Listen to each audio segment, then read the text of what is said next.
Ang amon kabuhi kaangay sang nagailing nga tubig sa suba, halin sa mga tinulo nga tubig sa ibabaw sang bukid nga nagadagana sa dagat sang kahigayunan.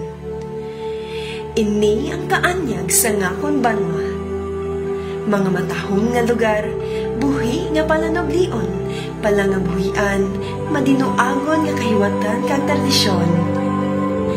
Kaangay sang tubig nga nagailig sa dagat sang kadalanan, nanginbantog ang balasan sa pagtag sa pangpanguluhan, kaanyag, sining kag kultura.